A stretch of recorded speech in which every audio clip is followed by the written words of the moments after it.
Friends, welcome back to your study with smart brain. Friends, तो चलिए आज की इस वीडियो में देखते हैं बिहार करंट अफेयर्स 2025 जो कि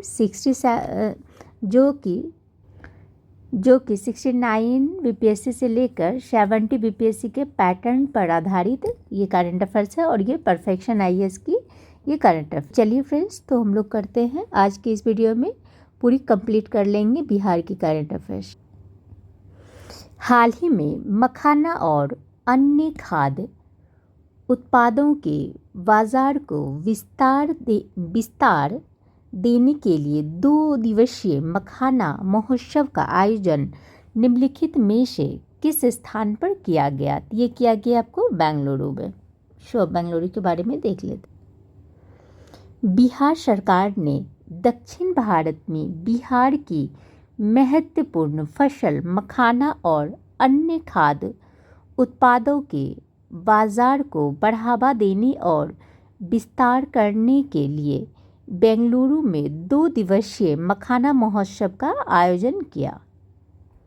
हाल ही में पुरातत्व सर्वेक्षण विभाग ASI ने निम्नलिखित में से किस मौर्य स्थल पर खुदाई की? तो ये कहाँ पे खुदाई की है? तो ये किया गया है आपको कुम्हरार पटना में। भारतीय पुरातत्व सर्वेक्षण ASI ने 1 दिसंबर 2024 को कुम्हरार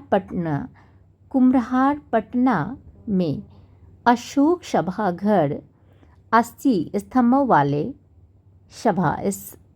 स्तंभों वाला सभागार की वर्तमान स्थिति का आकलन करने के लिए खुदाई शुरू की।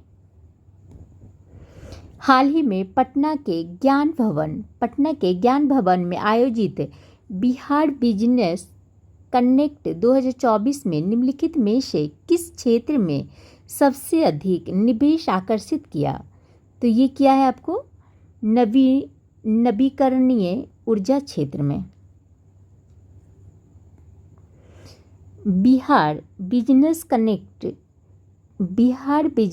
कनेक्ट 2024 में राज्य को 1.80 लाख करोड़ रुपये के निवेश प्रस्ताव प्राप्त हुए, जिसमें नवीकरणीय ऊर्जा क्षेत्र में सबसे अधिक 90,734 करोड़ रुपये, सामान्य विनिर्माण में 55 करोड़ 888 करोड़ रुपये, खाद्य प्रसंस्करण में 13,663 करोड़ रुपये और पर्यटन में 2 करोड़ 988 रुपये के निवेश प्रस्ताव शामिल हैं। हाल ही में डॉक्टर राजेंद्र प्रसाद की जयंती मनाई गई। इस संदर्भ में उनके बारे में निम्नलिखित में से कौन सा कथन गलत है? तो वे 11 वर्षों तक भारत के राष्ट्रपति रहे, ये गलत है। डॉक्टर राजेंद्र प्रसाद 26 जनवरी 1950 से 13 फरवरी 1952 तक कार्यवाहक राष्ट्रपति और 13 फरवरी 1952 से 13 मई 1962 तक राष्ट्रपति के रूप में कार्य किया, जो लगभग 12 वर्षों का सबसे लंबा कार्यकाल है। उनका जन्म 3 दिसंबर 1884 को बिहार के सिवान में जिराडेल में हुआ था। उन्होंने 1962 में भारत रत्न से सम्मानित किया गया और उन्होंने इंडिया डिवाइडेड लिखा था। सरोतर झील एक महत्वपूर्ण प्रवासी पक्षी स्थल बिहार के निम्नलिखित में से किस जिले में है? तो ये है आपको पूर्वी चंपारण में। केंद्रीय सर्वेक्षण टीम ने पूर्वी चंपारण के केसरिया में स्थित सरोतर झील का निरीक्षण किया और इसमें एक वेटलैंड की सभी आवश्यक विशेषताएं पाई। यह झील साइबेरिया और मध्य एशिया के अन्य हिस्सों से विभिन्न पक्षी प्रजातियों को आकर्षित करती है, जो इसे पक्षी प्रेक्षणों के लिए एक लोकप्रिय गंतव्य बनाती है। हाल ही में समाचारों में देखा गया कुफरी चिप्सोना किप्सोना वन किसकी एक किस्म है? तो ये है आपको आलू की किस्म। सो उसके बारे में देख लेते हैं। बिहार सरकार खाद्य प्रसंस्करण क्षेत्र में वृद्धि को प्रोत्साहित करने के लिए कुफरी चिप्सोना वन की खेती को सक्रिय रूप से बढ़ावा दे रही है। कुफरी चिप्सोना वन केंद्रीय आलू अनुसंधान संस्थान द्वारा विकसित आलू की एक किस्म है, जो उच्च शुष्क पदार्थ सामग्री, कम रिड्यूसिंग शर्करा और हल्के रंग के चिप्स बनाने के लिए उपयुक्त के लिए जानी जाती है। हाल ही में स्पीकर ओम बिरला द्वारा उद्घाटित 85वीं अखिल भारतीय पीठासीन अधिकारी सम्मेलन कहाँ आयोजित हुआ है? तो ये हुआ है आपको पटना में। बिहार ने 20-21 जनवरी 2025 को पटना में 85 अखिल भारतीय पीठासीन अधिकारी सम्मेलन AIPOC की मेज़बानी की। थीम था संविधान की 75वीं वर्षगांठ, संसद और राज्य विधानसभाओं का संवैधानिक मूल्यों को मजबूत करने में योगदान। हाल ही में आयोजित IPL 2025 के लिए खिलाड़ियों की नीलामी में समस्तीपुर बिहार के वैभव सूर्यवंशी को राजस्थान रॉयल्स ने कितने में खरीदा है? तो उनको खरीदा था आपको 1,10,00,000 में। 1,10,00,000 में।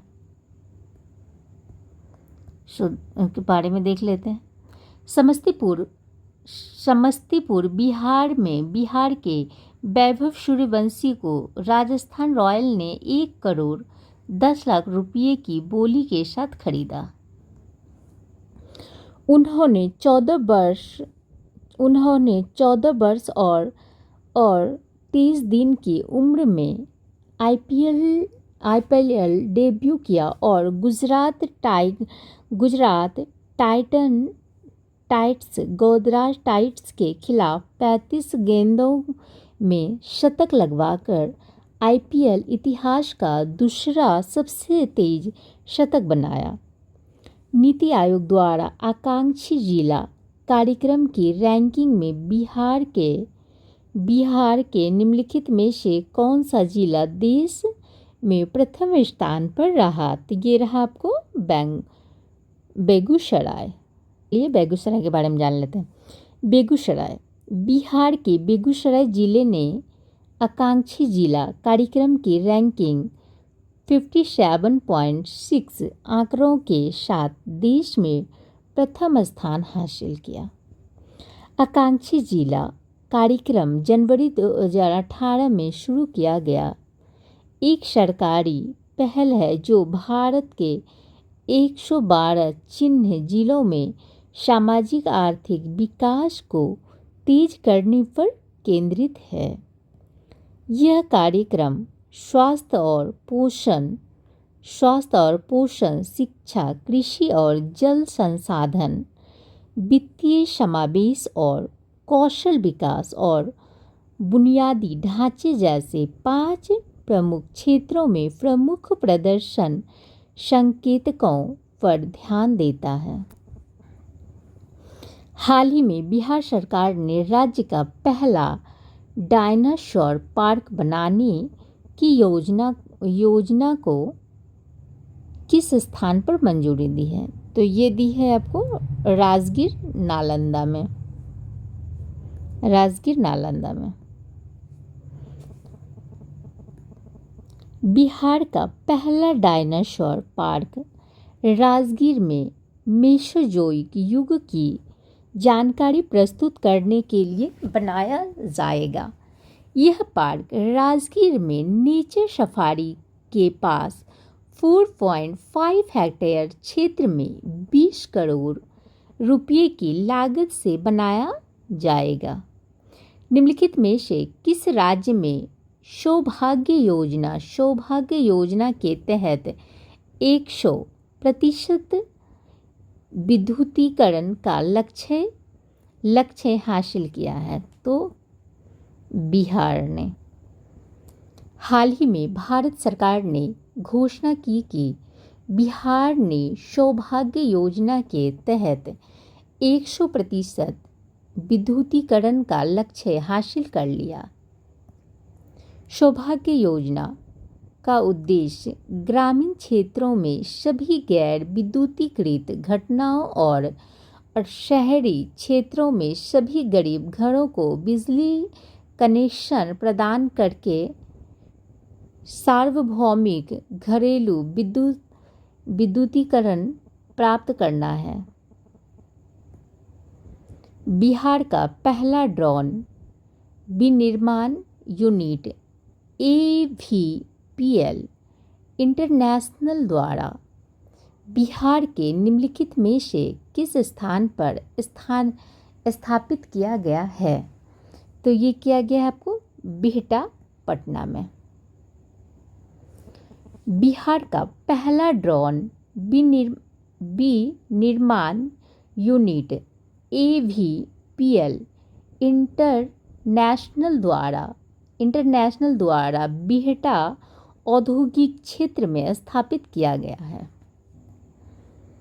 15 करोड़ रुपये के निवेश के साथ बनने वाला यह हब 16,000 वर्ग फीट में फैला होगा और प्रति वर्ष 24,000 ड्रोन का उत्पादन करेगा। यह लगभग 10,000 युवाओं के लिए रोजगार के अवसर पैदा करेगा, जिसमें 200 इन हाउस कर्मचारी शामिल हैं। निम्नलिखित में से किस राज्य को इंडिया स्पोर्ट्स अवार्ड 2024 दिया गया? तो ये दिया गया है आपको बिहार को। बिहार को federation of India chambers of commerce in industry FICCI द्वारा उभरता हुआ खेल प्रोत्साहन राज्य श्रेणी में इंडिया स्पोर्ट्स अवार्ड 2024 दिया गया। यह पुरस्कार खेल विकास में बिहार के महत्वपूर्ण योगदान और जीवंत खेल संस्कृति को बढ़ावा देने के प्रयासों को मान्यता देता है। पुरस्कार 23 नवंबर को नई दिल्ली में FICCI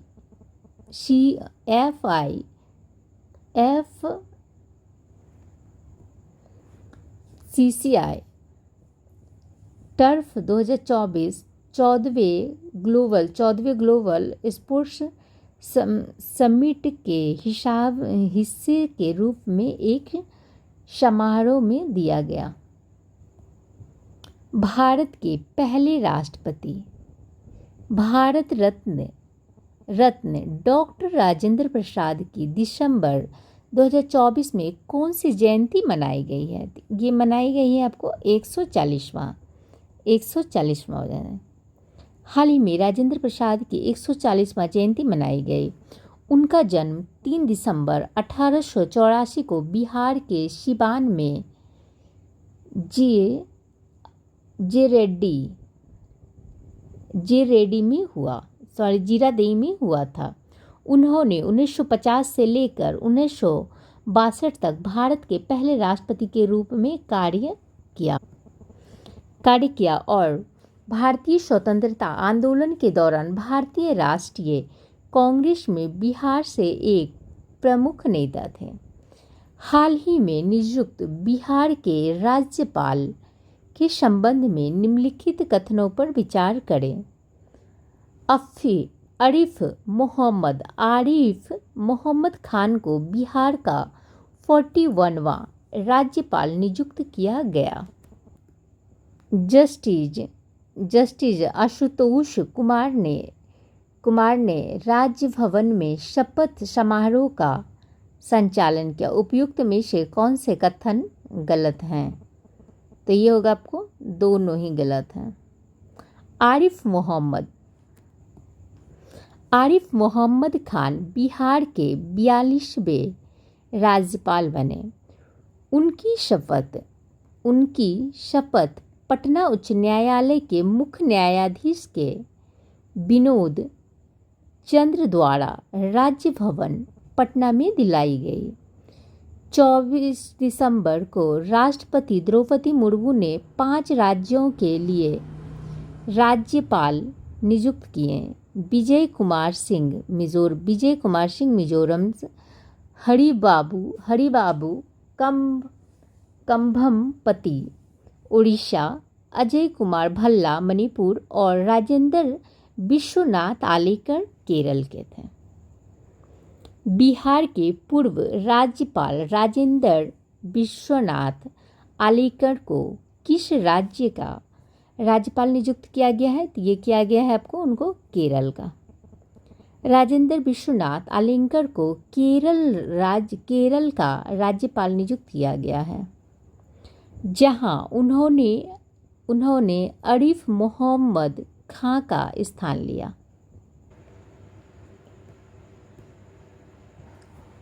आरिफ मोहम्मद खान को हाल ही में बिहार का 42वां राज्यपाल नियुक्त किया गया। भारत के संविधान के अनुच्छेद 154 के अनुसार राज्यपाल राज्य का संवैधानिक प्रमुख होता है, जिसे राष्ट्रपति द्वारा 5 वर्ष के लिए नियुक्त किया जाता है। हाल ही में पटना उच्च न्यायालय के मुख्य न्यायाधीश जस्टिस के विनोद चंदन को सर्वोच्च न्यायालय का न्यायाधीश नियुक्त किया गया। इस संदर्भ में उनकी शपथ किसने दिलाई? तो उनकी शपथ दिलाई थी जस्टिस संजीव खन्ना ने। राष्ट्रपति द्रौपदी मुर्मू ने पटना उच्च न्यायालय के मुख्य न्यायाधीश के विनोद चंदन को सर्वोच्च न्यायालय का न्यायाधीश नियुक्त किया। CJI संजीव खन्ना ने उन्हें सर्वोच्च न्यायालय के न्यायाधीश के रूप में शपथ दिलाई।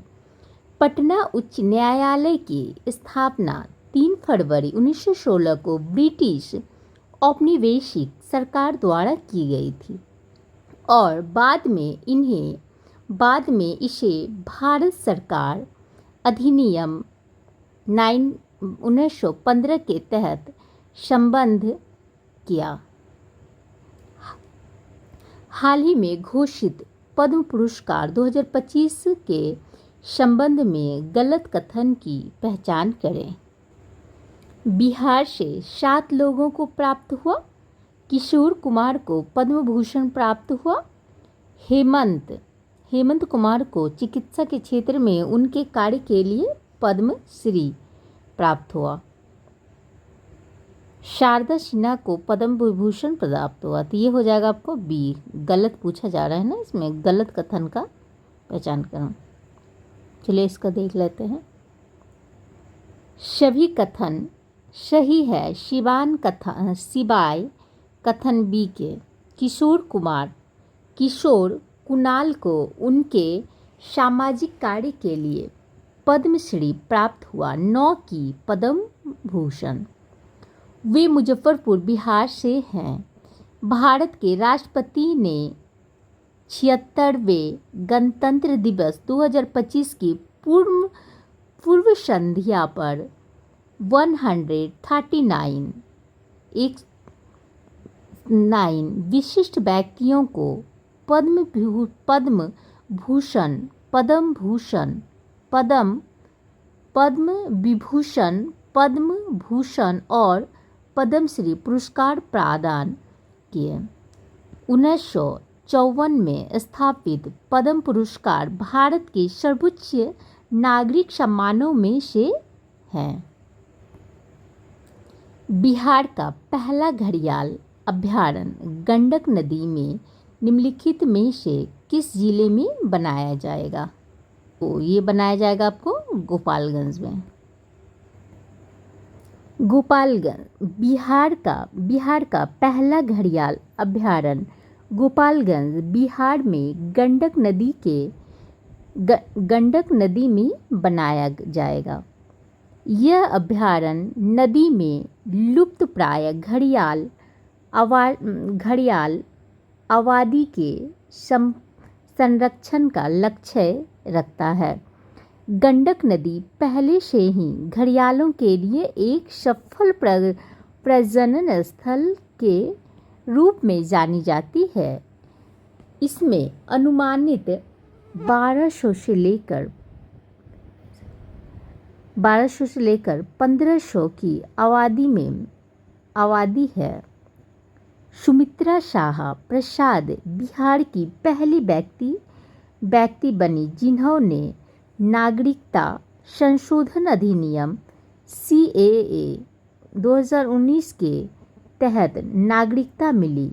वह बिहार के निम्नलिखित में से किस जिले से हैं? तो ये हो गया आपको आरा। हाल ही में बिहार में पहली बार नागरिकता संशोधन अधिनियम CAA 2019 के तहत सुमित्रा शाह प्रसाद को नागरिकता प्रमाण पत्र जारी किया गया, जो आरा से हैं। उनकी नागरिकता को नागरिकता नियम 2009 के उप नियम 1 और नियम 13A के तहत राज्य स्तरीय सशक्त समिति द्वारा अंतिम रूप से मंजूरी दी गई। India state of forest report 2023 के अनुसार बिहार के वाल्मीकि टाइगर रिजर्व VTR का जंगल में आग की घटनाओं के लिए देश में कौन सा स्थान है? तो ये रहा आपको तीसरा स्थान। ISFR 2023 के अनुसार VTR में कुल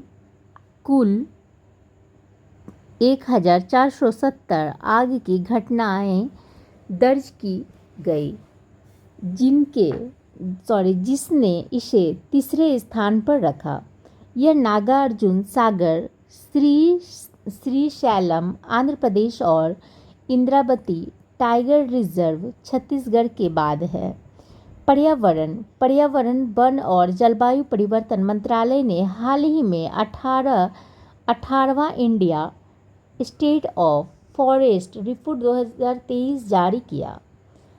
ISFR को 1987 से हर 2 साल में भारतीय वन सर्वेक्षण FSI द्वारा प्रकाशित किया जाता है। बुद्ध सम्यक दर्शन संग्रहालय सह स्मृति स्तूप बिहार के निम्नलिखित में से किस जिले में बनाया जा रहा है? तो ये बनाया जा रहा है आपको वैशाली में। बुद्ध सम्यक दर्शन संग्रहालय सह स्मृति स्तूप वैशाली में 72.94 एकड़ क्षेत्र में बनाया जा रहा है। इसकी लागत 5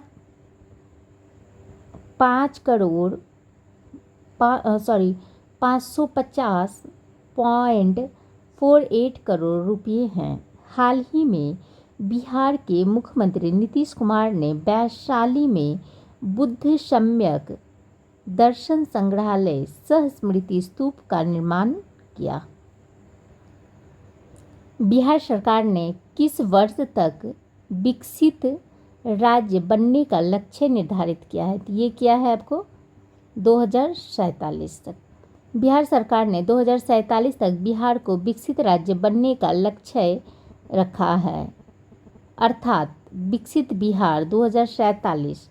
इस दृष्टिकोण में शिक्षा, स्वास्थ्य, बुनियादी ढांचा, अर्थव्यवस्था और सामाजिक विकास में सुधार शामिल है। हाल ही में प्रधानमंत्री उच्चतर शिक्षा अभियान PMUSHA के तहत शिक्षा मंत्रालय ने निम्नलिखित में से किस विश्वविद्यालय के लिए प्रत्येक को 100 करोड़ रुपये की राशि स्वीकृति की है? तो ये की है आपको पटना विश्वविद्यालय और ललित नारायण मिथिला विश्वविद्यालय के लिए। शिक्षा मंत्रालय ने उच्च शिक्षा को बढ़ावा देने के लिए PMUSHA के तहत पटना विश्वविद्यालय और ललित नारायण मिथिला विश्वविद्यालय को प्रत्येक को 100 करोड़ रुपये की राशि स्वीकृति की। PMUSHA भारत सरकार के शिक्षा मंत्रालय द्वारा शुरू की गई एक केंद्र प्रायोजित योजना है। यह राष्ट्रीय शिक्षा नीति NEP 2020 के अनुसार राज्य संचालित स्थानों में उच्च शिक्षा की गुणवत्ता, पहुंच, समानता, जवाबदेही और वहनीयता को बेहतर बनाने का लक्ष्य रखती है। बिंदेश्वर पाठक के संबंध में निम्नलिखित कथनों पर विचार करें। तो ये हो जाएगा आपको, उन्होंने 2023 में पद्म विभूषण से सम्मानित किया गया। उन्हें 1970 में सुलभ इंटरनेशनल की स्थापना की। वे बिहार के हाजीपुर जिले से हैं।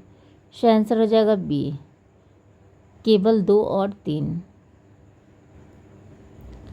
बिंदेश्वर पाठक को 2024 में सामाजिक कार्य के लिए मरणोपरांत पद्म विभूषण से सम्मानित किया गया। उन्होंने 1970 में सुलभ इंटरनेशनल की स्थापना की और वे बिहार के हाजीपुर जिले से हैं। हाल ही में उनकी मृत्यु 80 वर्ष की आयु में दिल्ली के अखिल भारतीय आयुर्विज्ञान संस्थान में दिल का दौरा पड़ने से हुई। उनके योगदान में लाखों गंभीर रूप से वंचित गरीबों और मनुअल स्कैवेंजर्स के जीवन में महत्वपूर्ण बदलाव लाया। हाल ही में 300 साल पुरानी पत्थर कला को GI टैग प्रदान किया गया। यह बिहार के निम्नलिखित में से किस जिले से संबंधित है? ये है गया से। गया की पत्थर कला को GI टैग प्रदान किया गया। इसमें बुद्ध और महावीर स्वामी जैसे देवताओं की मूर्ति के साथ साथ विभिन्न अन्य कला टुकड़ों का निर्माण शामिल है। यह पत्थर कला पथलाकट्टी और खुखड़ी गांव के कारीगरों द्वारा मुख्य रूप से काले पत्थर और संगमरमर से बनाई जाती है। GI टैग से इस अनूठी कला के लिए राष्ट्रीय और अंतर्राष्ट्रीय स्तर पर मान्यता और मांग बढ़ने की उम्मीद है। हाल ही में पहला अंतर्राष्ट्रीय भोजपुरी महोत्सव 2024 कहाँ आयोजित किया गया है? तो ये किया गया है मॉरिशस में। 3 दिवसीय अंतर्राष्ट्रीय भोजपुरी महोत्सव मॉरिशस में 8 मई को समाप्त हुआ। इसमें Bharat, Fiji, Suriname, Trinidad, Nepal, America, दक्षिण अफ्रीका सहित कई देशों के प्रतिनिधियों ने भाग लिया। महोत्सव का उद्घाटन मॉरिशस के प्रधानमंत्री प्रविद जगन्नाथ और कला एवं संस्कृति धरोहर मंत्री अविनाश तिलक ने किया। हाल ही में मोनिया बाबा मेला को राज्य का दर्जा प्राप्त हुआ, जो बिहार के निम्नलिखित में से किस जिले से संबंधित है? तो ये है आपको सिवान। मोनिया बाबा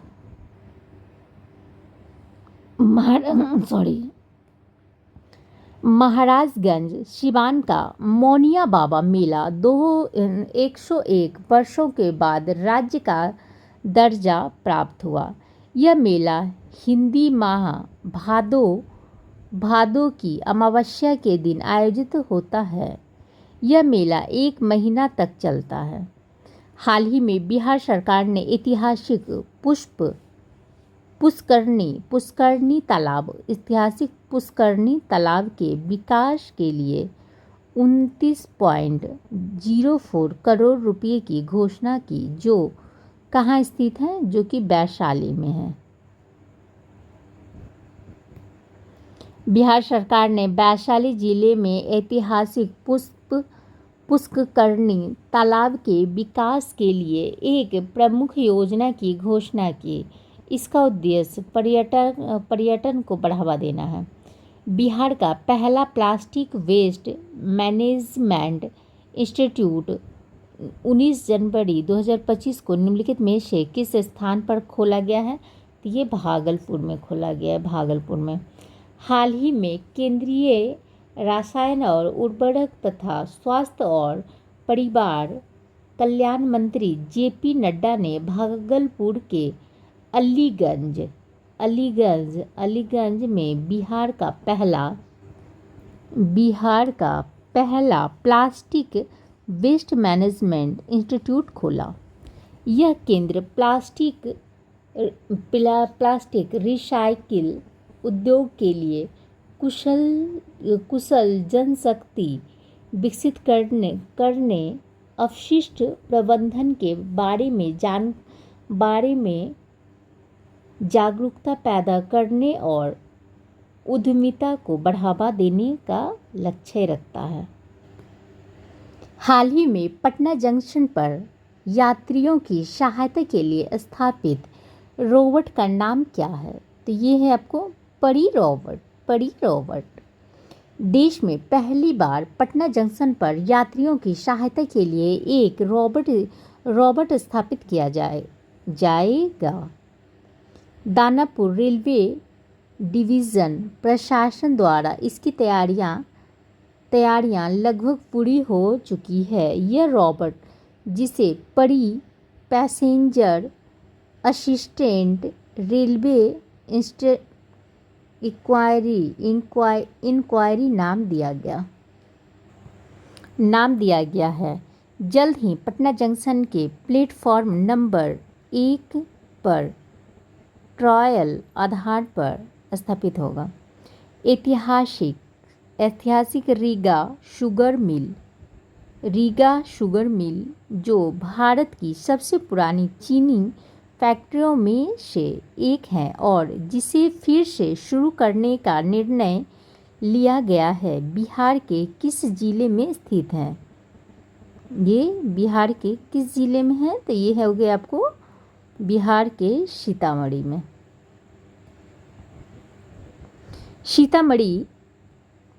सीतामढ़ी जिले में रीगा शुगर मिल, जो पिछले 4 वर्षों से बंद थी, दिसंबर 2024 से अपने संचालन को फिर से शुरू करने के लिए तैयार है। MRN समूह की प्रमुख इकाई निरानी शुगर के नेतृत्व में मिल ने 2024-25 सीजन के लिए चीनी संचालन शुरू किया। बिहार का पहला बोन बैंक निम्नलिखित में से किस अस्पताल में खोला जाएगा? बोन बैंक कहाँ खोला जाएगा, किस अस्पताल में? तो ये खोला जाएगा आपको LNJP अस्पताल पटना में। बिहार का पहला बोन बैंक राजबंशी नगर पटना में स्थित LNJP बोन अस्पताल में खोला जाएगा। यह राज्य का पहला अस्पताल होगा जहां बोन बैंक स्थापित किया जाएगा। बोन बैंक हाल ही में पूर्व केंद्रीय मंत्री डॉक्टर संजय पासवान द्वारा लिखित पुस्तक सदन में सुशील मोदी को निम्नलिखित में से किस व्यक्ति ने लॉन्च किया था? तो ये क्या था आपको? आरिफ मोहम्मद खान ने। हाल ही में गवर्नर आरिफ मोहम्मद खान ने पूर्व केंद्रीय मंत्री डॉक्टर संजय पासवान द्वारा लिखित पुस्तक सदन में सुशील मोदी लॉन्च की।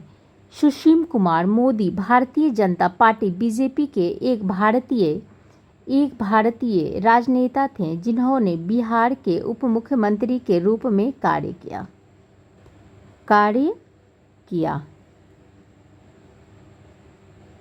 किया।